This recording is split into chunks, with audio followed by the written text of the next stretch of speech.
adelantitos, digamos, yendo para Pedregoso, mano izquierda, y puesto más a la derecha para San Ramón. Ajá. Sí, por ahí estaba el Boracay. Bueno, sí.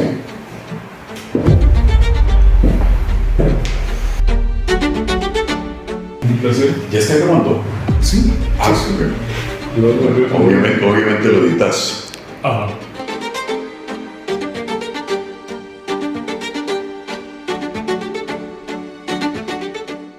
Primeramente, un gran placer tenerlo por acá. Para mí usted es un gran referente en locución comercial. Don Mario, yo le dije que quería que me contara, y no solamente a mí, sino también a la gente que nos va a ver Dios primero, sobre su historia, su trayectoria. Usted me comentó que nace en San Ramón y que después se tiene que trasladar a Pérez Celedón. Por razones de enfermedad de nuestra madre y de recomendaciones médicas, papá decidió emigrar a Pérez Celedón porque mamá necesitaba un clima caliente y la zona donde vivíamos en San Ramón era pues, todavía muy fría. Entonces yo me trasladé con ellos, pero yo iba muy niño, iba de 4 años más o menos. A esa edad llegamos a Pérez Celedón, a una finca, somos campesinos, a una finca muy bonita bordeada por un río, el río Pacuar, y ahí crecimos. La mitad de mis hermanos sí son nativos en Pérez Celedón, la mitad, quizá más de la mitad sí, nativos en Pérez Celedón. Cuando usted empieza a crecer, conoce a su señora esposa aproximadamente a los 18 años, si no estoy mal. A ver, por iniciativa de la hermana mayor nuestra, que ella quería estudiar, que es pues, la primera mujer abogada que hubo en Pérez Celedón, fue ella Magda, mi hermana Magda. Entonces ella tenía que viajar al centro de San Isidro para el colegio, porque en Pacuar, la frontera de Pacuar, solo de primaria, obviamente. Entonces ella viajó y comenzamos a viajar igual, la mitad le quedaba una finca y la otra mitad al centro de San Isidro. Y luego ya toda la familia se trasladó al centro de San Isidro para también estudiar y también pues trabajar, y ahí empezamos a buscar un trabajo aquí y otro trabajo por allá, y hasta que comenzamos a instalarnos ya todos en Pérez Celedón. Pero la historia de mi esposa es diferente, es por parte de la música. Siendo yo músico, no sé si quieres que te la... Por supuesto, adelante. Yo era bajista y cantante del grupo Los Bruncas, y en el Salón del Prado, que aún existe, se hacía un baile tardes dominicales, que era de 1 a 5 de la tarde. La hermana mayor de mi esposa tenía que ir acompañada, y quien la acompañaba era hoy mi esposa, que en ese momento tenía 12 años. Ella estaba en la escuela en 6º grado. Y entonces no había lo que se llama ahora disco móvil, sino que los sets que hacíamos nosotros, los descansos, eran una rocola. Y entonces en la rocola existía aquella música de Sandro y esa música romántica muy bonita. Entonces yo la iba a sacar a bailar a ella, y ahí comenzó nuestra historia. Luego yo le iba a esperar a la salida de la escuela de 6º grado y la iba a dejar cerquita de la casa porque ella era una niña, ¿no? Y así empezó nuestra historia. 4 años, fuimos novios, un noviazgo al estilo de antes también, sano, decente, respetuoso. Y cuando ella salió de 4º año del colegio, nos casamos. No podía quedar embarazada, aunque todo se hiciera, en nuestro caso somos católicos, y lo hicimos todo por la iglesia, el matrimonio y todo, pero aún así, si ella quedaba embarazada, la expulsaban del colegio en esa época. Eran muy rígidos en esa parte. Total. Entonces esperamos hasta que saliera del 5º año y ingresara a la universidad, y allá mismo, y entonces ahí ya nació nuestra hija, la mayor. Tenemos 51 años de matrimonio y 4 de noviazgo, son 55 años. Felicidades, don Mario. Sí, gracias. Don Mario, eso es muy característico de los lugares de pueblo, de campo. Más empresas que tienen un carácter tan fuerte y todo tiene que ser muy, muy estructurado. En aquellos momentos, ¿tuvo algún problema con sus suegros por haber comenzado tan joven, o fue muy normal? No, Viera que no tuve dichosamente problemas, sí buenas regañadas de los curas cuando nos presentamos y cuando nos íbamos a casar, porque ella era muy joven, 16 años, Fabina. Yo soy 6 mayor que ella, pero ha sido una mujer enorme, una mujer tremendamente grande, una madre especialísima, una profesional de la educación extraordinaria, y ha sido mi mano derecha a lo largo de mi vida, me ha ayudado muchísimo. Y es increíble, ¿verdad? Cuando un año antes de casarme, o de casarnos, fue cuando yo empecé a incursionar en la emisora local, en Radio Sinaí. En Radio Sinaí, sí. En donde se encuentra su hermano, de hecho, ¿verdad? Donde está mi hermano todavía. Mi hermano Tony se encuentra ahí con un programa y a veces hace otros ahí. Ya yo empecé mi carrera ahí también con la idea fija de que yo quería aprender más. Y en esa época, en el año 70, imagínate que era muy reducido. Inclusive apenas empezaban a asomar allá las ondas de Columbia, por ejemplo, y de Monumental, con sus famosas repetidoras. Y comenzaban a escucharse ya Monumental y Columbia y Sinaí, que era la emisora local. Y yo quería estudiar y aprender más porque soy un enamorado de esto. Entonces, viajamos en un seminario que se dio en Punta Arenas de una fundación alemana de emisoras rurales, y había un periodista de noticias Monumental, Rogelio Benavides. Y cuando él me hizo una entrevista al final del seminario, me dijo: mira, a mí me gusta tu voz, ¿por qué no haces una prueba Monumental? ¿Cuántos años tenía usted, don Mario? Imagínate, yo tenía 25, 26 años por ahí. Estaba muy jovencito. Sí, estaba muy joven. Y entonces yo me puse a temblar, venir a una prueba Monumental con esos monstruos que había ahí de la locución. Pero bueno, vine, hice la prueba, estuve un tiempo. Por razones de traslado de mi esposa me devolví a San Isidro, luego me llamaron de nuevo de Monumental, doña Nora Ruiz, directora, y ya me vine y me establecí. Comenzamos a luchar con el traslado de mi esposa y se vino mi esposa, y estando en Monumental, cumpliendo 4 años y algo más de ser locutor de noticias, me llamó don Javier Rojas González, que en paz descanse, y me dijo que él quería que me integrara al equipo de deportes de Colombia. Un gran paso. Un enorme paso. Y además mi sueño toda la vida era ir a una vuelta en bicicleta a Costa Rica, pero transmitiendo. En vivo. Vaya que lo logré. En diciembre del año 84 lo logré. Y ahí empezó ya mi carrera ya en deportes aquí en Colombia. Hasta la fecha son algo más de 40 años. Don Mario, esa primera vuelta ciclística, ¿cómo fue esa experiencia para usted? ¿Cómo lo vivió? ¿Lo recuerda? Sí, totalmente, no puedo olvidarla. Venía don Julio Rastrillo de Brinca, que era el colombiano argentino o argentino colombiano que venía como comentarista y narrador de las vueltas, claro. Un extraordinario profesional. Y la etapa era Banco Popular aquí en San José, Parque de Liberia. Esa era la primera etapa en ese 84. Entonces yo iba muy nervioso, imagínate, muy nervioso, era mi primer vuelo. Y entonces hicimos la etapa y yo trataba de que las cosas salieran muy bien y todo. Bueno, cuando llegamos a Liberia siempre se hacía la reunión posterior a la final de la etapa, y don Javier Rojas le preguntó a don Julio que cómo le había parecido la etapa, que qué podíamos corregir, que qué iba a pasar en la etapa el día siguiente, que era Liberia, Nicoya, Liberia. Y entonces don Julio dijo que no, que le había parecido muy bien y que mañana vamos a trabajar así, que taca.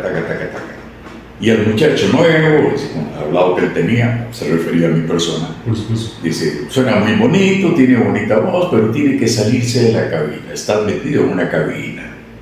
Y entonces, yo no me salía, no me tiraba a la calle, como dice.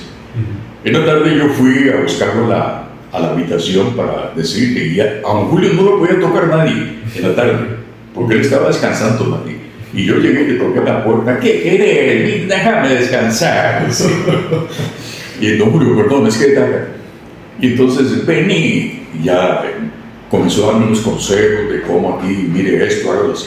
Y al día siguiente terminó la etapa y ya don Julio en la reunión dijo, muy bien el muchacho nuevo, muy bien, así es. Ya me dio, como dicen, la bendición. Sí. Ya de ahí ya comencé yo a seguir en las vueltas, hice 38 años las vueltas como locutor comercial, sí. La comercialización de las vueltas en bicicleta es muy lindo, pero es muy delicado. O sea, es una animación comercial que dependiendo del producto que usted lleve, tiene que o puede, digamos, ubicarlo, regionalizarlo, digamos, si es una zona ganadera, se está refiriendo a un alimento, si es una zona cafetalera, se puede referir al abono tal que aquí en la zona tal es para la mayor productividad, etcétera, etcétera, etcétera. O sea, que el oyente pueda decir, esto me sirve. Exactamente. Y que se sienta más familiar, claro, más cercanía entre el oyente.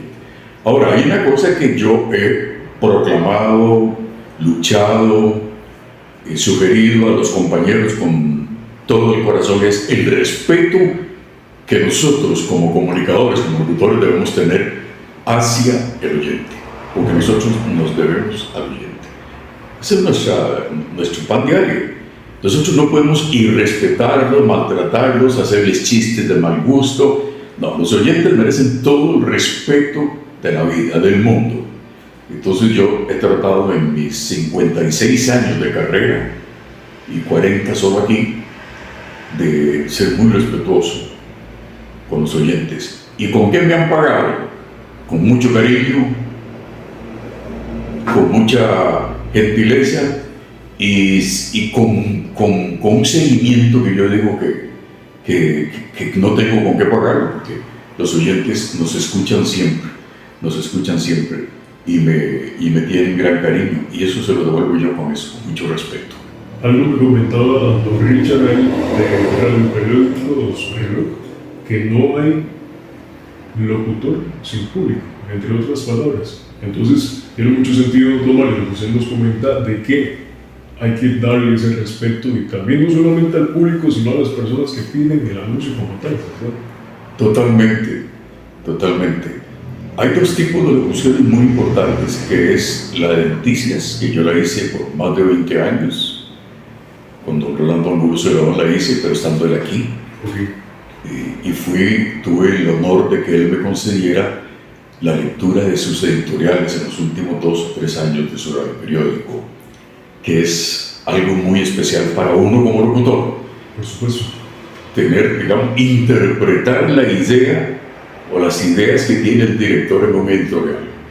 O sea, en mi caso, ¿cómo hacía yo? Bueno, a mí me gustaba llegar cuando él estaba escribiendo los editoriales para ver cómo era su semblante. Estaba bravo, estaba alegre, estaba triste, para más o menos interpretarlo a la hora de leer los editoriales 1, 2, 3 y comentarios 1, 2 y 3. Es un usted se iba a tirar el problema encima porque la gente lo iba a escuchar a usted, ¿no? Sí, inclusive hubo amenazas, y no solo conmigo, creo que con otros colegas, de que nos iban a matar y yo qué sé qué, porque la gente creía que era uno el que había escrito el editorial. Y no, es la interpretación que uno le da a la lectura de un editorial. Lanzarse, digamos, literalmente a los pies del director. Claro. Tratar de interpretarlo lo mejor posible para que también el mensaje llegue y el director se sienta cómodo, tranquilo, y dice, sí, esa era mi idea, que lo leyeran así. En algún momento, don Mario, le dijeron, lo agarró mal. ¿Esa no era mi intención con eso? No, dichosamente no. Yo nunca tuve un regaño, gracias a Dios, de un director de noticias, un director como Javier, que fue por años director mío en Deportivas de Colombia, y los otros directores que he tenido. Todo lo contrario, siempre me ha... Porque yo tuve, como te dije, yo fui a estudiar a Colombia y a estudiar a México. En México, interpretación de texto y también principios de doblaje, y en Colombia, documentales y todo eso. Okay. Eso te ayuda muchísimo, desde luego, porque te prepara mucho. Entonces, cuando uno toma un comercial, debe leerlo, por ejemplo, en el caso de deportes, muy rápido, pero el comercial tiene que ser alegre y que el patrocinador, digamos, que es el que está pagando, entienda qué es lo que que el producto que yo estoy anunciando se escucha clarito, perfectamente, alegre, sin vulgarizarlo. ¿Por qué se refiere usted con vulgarizar? Meter el chiste de mal gusto dentro de un comercial, por ejemplo. El pantalón que a fulanita se le ve mejor que no sé qué, digamos, y toda esa serie de cosas que aparecen lamentablemente en la radio de ahora, en algunas aparecen chistes de mal gusto, doble sentido y todo eso. No, un patrocinador, en este caso, y creo que en todos, sí, necesita que su comercial, que su producto se escuche claro, que llegue el mensaje, que sea alegre. Claro, también dependiendo de la actividad, porque si es en noticias, por ejemplo, un comercial leído en una noticia no va a ser igual que leído en una carretera, en una vuelta ciclística. Allá tiene que tener más énfasis, más que lo que usted explicaba de la localidad, para que los... La localidad, sí, el énfasis, pero siempre alegre, siempre clarito, siempre bien dirigido el mensaje. Esa ha sido parte de mi cuidado y que he puesto en práctica durante todos mis años. ¿Tomarlo es mejor rápido y emotivo o claro y emotivo? Depende. Es que depende de lo que estés locutando. Una noticia, por ejemplo, Washington, el presidente Donald Trump ha informado que su marido, ese debe ser, es muy, muy serio la noticia, lectura perfecta, ¿verdad?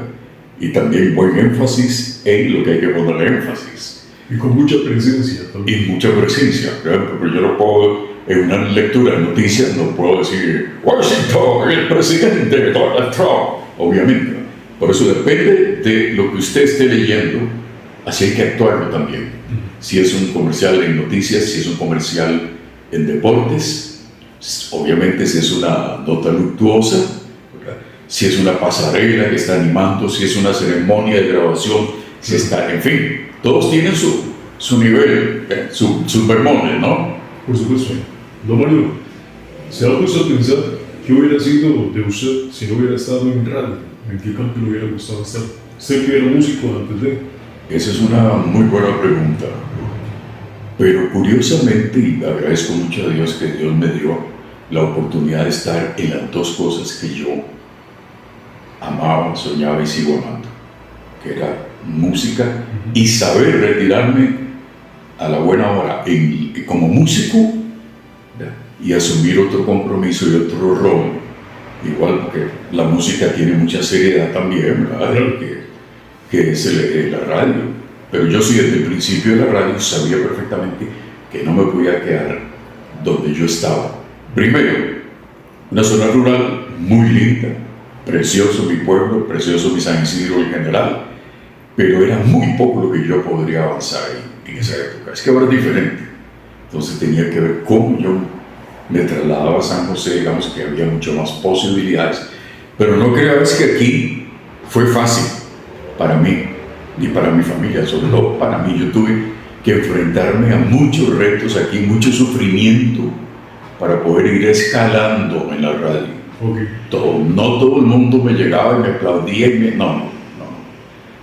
Hubo alguna gente que no me trató muy bien, no les guardo rencor porque no tendría paz yo tampoco interna, pero hubo gente que me quiso codear para sacarme de la cancha, pero no pasa nada, son cosas de la vida, digo yo, pero aquí estamos ya, yo me jubilé en el 2013, imagínate, sí, ya tengo 13 años de haberme jubilado y aquí estoy todavía haciendo un poco de locución. Bueno, ¿piensa en el retiro? ¿O... Sí, está muy cerca del retiro. Está muy cerca. ¿Podría tener más o menos de tiempo? No, Dios primero, ¿verdad? Claro. Primero Dios, no sé exactamente, pero yo creo que está mitad de este año por ahí, ya el definitivo retiro, porque como te decía, yo tengo 75 años. De haberme jubilado en el 2013 y la empresa tuvo la deferencia de permitirme seguir un tiempo más aquí. pero ya llevo bastante tiempo. Y los años te cobran, no te perdonan. Y viene el cansancio, viene el agotamiento, viene el deseo de dedicarte un poco más a tu familia, porque todos los años las programaciones de fútbol son fin de semana y entre semana, entonces casi no tenés domingo ni sábado para tu familia, entonces es complicado también. Mi familia supo comprender y me han apoyado también en esto, pero yo creo que ya se acerca la hora, como dice la canción, la hora de partir. No, Mario, pero terminar, por respeto a su tiempo también, se retira y qué tiene pensado hacer con su familia. Mire, yo por razones de profesión y de trabajo tengo 2 de mis hijos. Uno es un científico médico que vive y trabaja obviamente en Suiza,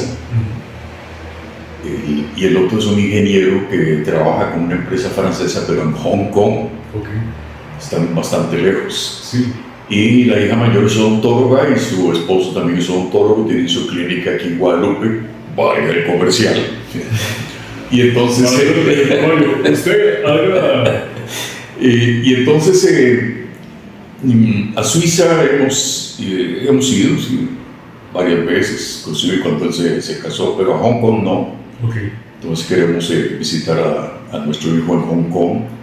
Pero además yo quiero dedicarme o dedicarle más tiempo a capacitar a algunos lectores en las iglesias católicas, lectores de la palabra de Dios, porque hay mucho problema en ese aspecto en la mayoría de las iglesias. Y dar asesoría, digamos, a emisoras, y también preparar a personas que quieran hacerlo individualmente, porque yo he preparado a políticos, muchos en el campo de la comunicación, cómo debe comunicarse correctamente, cuál es el énfasis que debe utilizar para ciertas presentaciones, cómo es su lenguaje, los cierres y todas esas cosas. Entonces pienso dedicarme un poco más a eso, ya por aparte. Pero locución, yo creo que ya no más. Creo que ya más. ¿Ya cubrió todo lo que tenía que Sí, ya he hecho de todo y como te decía, ya los años pesan. Claro. Ya es hora de ver cuánto más Diosito nos va a dar de vida, ¿verdad? Y descansar un poquito. ¿Don Mario piensa seguir aquí en San José o le gustaría trasladarse a Pérez de León? No, yo creo, bueno, en Pérez de León están la mayoría de mis hermanos. Claro. Y entonces, desde luego que yo voy a visitarlos y estaré con ellos y todo, pero la casita y todo de Pérez de León, pues todo eso se vendió. Nuestra casa está aquí, nuestra propiedad está aquí, nuestra hija mayor está aquí, y son con la que compartimos, desde luego más. Con nosotros compartimos mucho, bueno, con teléfono ahora, vos sabes cómo están las comunicaciones, Por supuesto. pero no es igual, entonces no, yo me quedaré por aquí en San José. Don Mario, ¿cuál es el nombre de la clínica que tiene su hijo? Dientes Sanos, contigua a Radio María, 40 metros sur de la Escuela Pilar Jiménez en Guadalupe. Sí, gracias. Con eso terminamos. Gracias a usted, muy gentil de su parte, y a todos los compañeros y amigos, un gran abrazo. Y aunque no esté aquí, siempre estaré a la orden. Muchas gracias. Muchas gracias. Que Dios lo acompañe. Amén, gracias.